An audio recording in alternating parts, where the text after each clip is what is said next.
Did you know that a healthy stool can help you overcome your itchy skin condition, be it eczema, TSW, or any other irritating rash that you might have? Your bowel movements is a means of eliminating your waste and also those toxins. And if you're not doing it properly or regularly enough, then you will find that bad bacteria will start to breed in your gut, and that will reflect onto your skin condition. A healthy gut leads to healthy bowel movements, and a healthy bowel movements is an overall result of our immune system and how well we are coping. Overall, if our health is impaired, then we will see that in our skin and in our skin eruptions, such as itchy rashes, inflamed and flared eczema and TSW. In order for us to really understand our gut health and how well our digestive system is working and functioning, we need to analyze our stool samples that we find in the bowl of our toilet. We need to look at them and see what their shape is, what their smell is like, and then also the color as well. And this is a great indicator to see if you are on the right path to healing your skin from the inside out. Because if we have a good digestional system going on and good digestional flora, all being signified by our stool samples, then we are more than likely on the right track to healing our skin. But before we get started into this sticky subject, go ahead and hit that subscribe button. Give me a thumbs up for this video if you find it of value. Let me know down below in the comments if you are suffering with any IBS or constipation or any issues regarding your bowel movements, and if this has any relationship towards your skin and your skin condition. A healthy gut that is functioning properly, you'll have a bowel movement at least 1 to 2 times per day that is well formed and you can pass easily. If your digestive tract isn't functioning properly, then you will notice it in your bowels and you will have those side effects such as itchy rashes and flares. So here we have the Bristol stool chart, but there are 7 different types of poop that you can have, starting with the type 1, which is the severe constipation, and this is a type of poop that separates and it's very hard and lumpy. And I remember having this type of poop at the very beginning of my TSW. In fact, I hadn't had a poop for almost 3 to 5 days. I probably have one every third day, and this really was a big sign of constipation because my poop was very, very blocked up, and I was obviously lacking in a lot of fibre. Type 2 is mild constipation, whereby it's lumpy and it's sort of sausage-like, it's sort of lots of lumps clumped together. And again, this is not a great poop to have either, and it's another big sign that you're lacking fibre and you need to sort of add a lot more fruit and vegetables into your diet in order to overcome this constipation. And similarly, if you're having a type 2 type of poo even once a day, you still need to work on your fibre. Now type 3 is normal. It's a sausage shape with a few cracks on the surface, but generally this is a great poo, as is type 4, which is normal, which is like a smooth sausage, snake-like poop. And these two are really what we're aiming for. So have a look in the toilet once again and have a look at your poop and see if it's more like 1 or 2 or 2 and 3 and 4. And this is quite typical for those of us with skin conditions. We tend to have the constipation or the mild constipation on our sides more than those who are probably on the IBS side, whereby you've got a much more regular bowel movement or over-regular bowel movement, such as type 5, which is sort of like a soft blobs with clear cut-out edges. And this is also lacking in fibre as well because it's not binding together. And type 6, you've got mild diarrhea where it's quite mushy, consistent with ragged edges, and it comes to come out quite quickly. And then type 7 is severe diarrhea where it's just pure liquid consistency with no solid pieces whatsoever. And so these type 6 and 7 could be irritable bowel syndrome, IBS.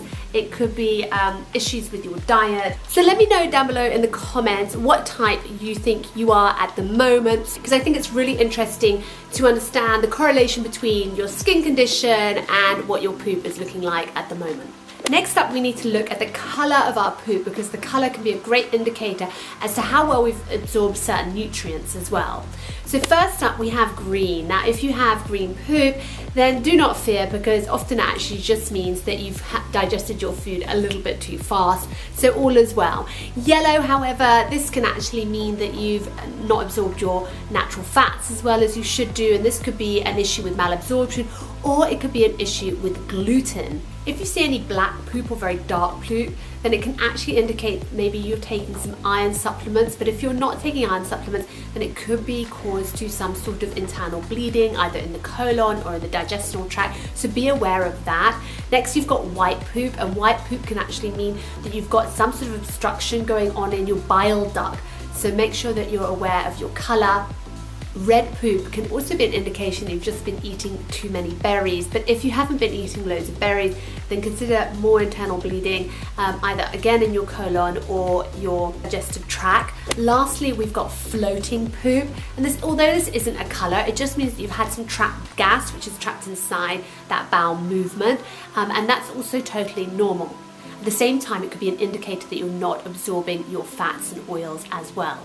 So our bodies are not optimally designed to take on a lot of meat. However, sometimes when you're eating meat, it takes a long time for it to pass through the intestinal system, and for that reason it can start to smell our poop because it's traveled a long way, and on that way down it's actually rotted. So that may be why we've had a smelly poop. This is why vegetarians tend not to have smelly poop at all. However, if you continually are having smelly poops, then you really need to address your diet, address your digestional tract, because it could be something really quite wrong going on the inside. So is there a normal schedule for pooping? Well, in fact, no, there's really not. Everyone's a bit different. Some people poop every other day and they're extremely healthy. Other people might poop 3 or 4 times in one day. So it's really down to the actual form of the poop more than how many times you need to be actually pooping. However, that said, if you haven't been and done a number 2 for 3 days, then you really need to address your gut issues and find out what is causing that. Often it is our fiber intake and our water intake, so we need to make sure that we're drinking enough water and we're absorbing enough fibers into our body at the same time, be it our fruit and vegetables, be it our flax seeds. These are all really important elements that really help stimulate that digestive tract so that we are having a really good bowel movement, and in turn having clear, healthy, itch-free skin. Some of us might be morning routine people, whereby it's the first thing they do when they get out of bed, and others it could be the last thing they do at the end of the day. But the thing to really take note is your stress levels and how your stress levels can actually affect your biodiversity and your gastrointestinal tract. So the digestive process is very much affected by your stress levels, and this is because in our gastrointestinal tract we find the same receptors called the serotonin receptors that we also find in our brain. So therefore there's a huge relationship between our brain and our gut effectively.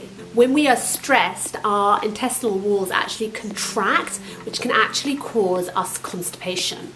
Others have guts that work overtime when they're nervous, which leads to diarrhea.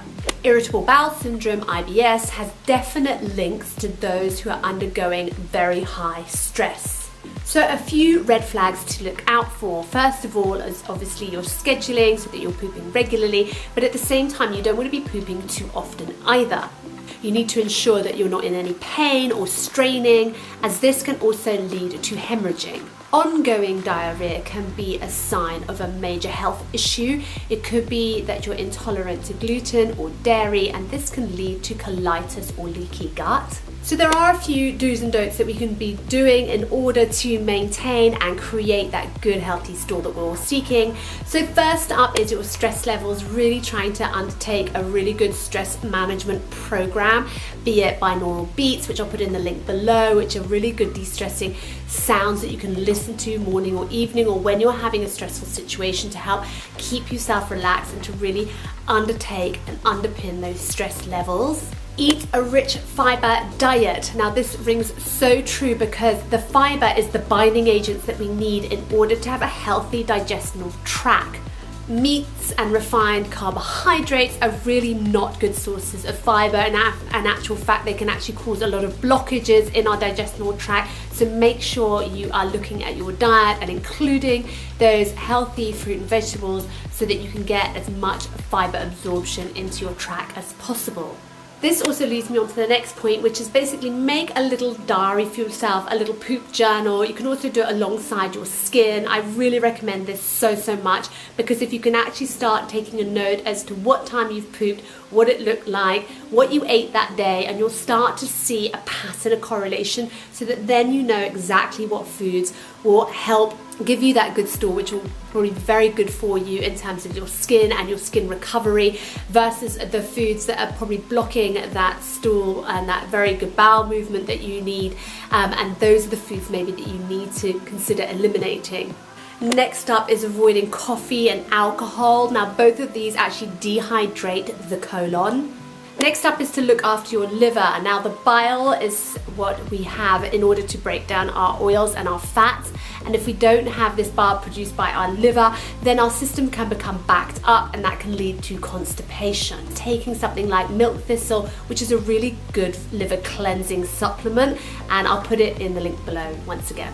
Maintain your probiotics. A healthy gut is like a garden filled with microorganisms consisting of good and bad bacteria. If you've been taking antibiotics, you'll destroy the good bacteria along with the bad, and this will seriously impact your digestion. Taking probiotic supplements will help your gut be healthy and function well. However, do be careful with what kind of probiotics you are going for, because some of these can be high in histamine, which can cause more itch. So opt for something that is low in histamine, and I'll put one down in the link below. Next, onto the don'ts. You don't want to be taking laxatives, as this can really exacerbate the problem. If you're suffering with constipation, then you've got to really look at your fiber and drink plenty of water. You need to really have a look at your diet, because whatever is causing you that skin problem, that itchiness, that redness, that inflamedness, comes from the inflammation that starts in your gut. Sugar is a major problem when it comes to our digestion, because sugar actually kills off the good bacteria and promotes the growth of the bad bacteria. This in turn leads to autoimmune issues. So I guess now we're all joining the dots together, huh? Next up is get off the couch and get moving. Move your body as much as possible, as this really helps stimulate really good digestion, and at the same time it can also actually stave off dementia and Alzheimer's and any other mental health problems, and it also helps alleviate your stress. So they actually say as little as 10 minutes a day can really help improve your health. So I heard recently that physicians actually call the gut the second brain, so it's never been more important than to really pay attention to your gut. I hope you guys have enjoyed this video and found it of value. If you do, don't forget to give me that thumbs up, and I'll see you guys in my next one. Bye for now.